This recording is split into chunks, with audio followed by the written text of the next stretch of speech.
here in the city of Montebello, California, at the SCMT Boxing Club, catching up with welterweight fighter Richard Acevedo, 1-0-1 KO. Richard, you made your debut back on May the 2nd in the Studio City, California. How's everything going? Everything's been good, man. Just getting prepared for September 8th.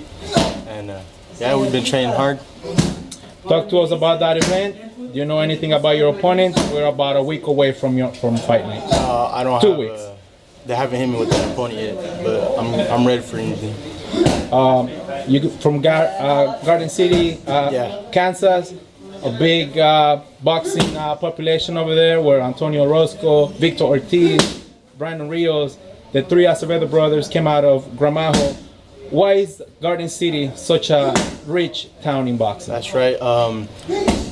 Maybe because there's a lot of street life, you know, and then we chose, instead of street fighting, we chose to make something out of it, you know. Like, we grew up street fighting and messing up our hands, and it wasn't worth it, you know, so we might as well get paid for it. So for a little while, you guys trained with Brandon Rios' dad. Yeah. You had your debut on May the 2nd. Talk to us about that experience. Did you have any butterflies making your professional debut? Oh yes, yeah.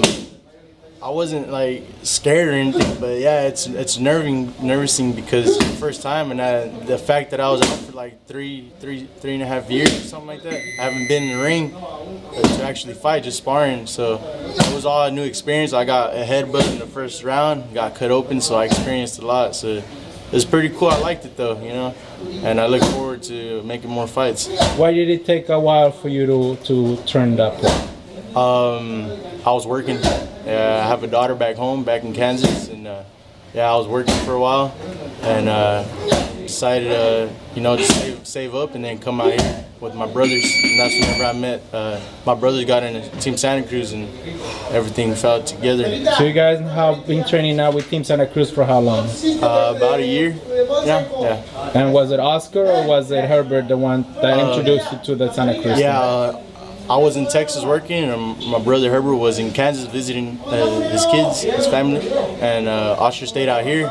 So yeah, they scouted him out, my little brother Oscar. So that's how he got in, and my brother came, and then I came. You're a big, young welterweight fighter. Do you see yourself fighting in the welterweight division, or is there a chance that you're gonna grow bigger and fighting in the super welterweight division? Yes, I plan on making like a couple more fights at 150 and adapt my weight to move down to 147. So I'll make 147 for a while and then 154. And so yeah. What's a regular day here at the SCMT Boxing Club? You're sparring with all this talent. Your 2 other brothers train here. What is it like training here at the SCMT Boxing Club? Nothing but motivation, man. We got Leo training right next to us, and he motivates us, man. And not just in boxing wise, I look up to him to how humble he is, you know, in and out of the ring. He's a very humble young man. How do you think the outcome of your next fight will be? I don't know. I'm kind of looking for the knockout, so that's what I'm looking forward to, being 2-0 with 2 KOs. Describe your boxing style, Richard.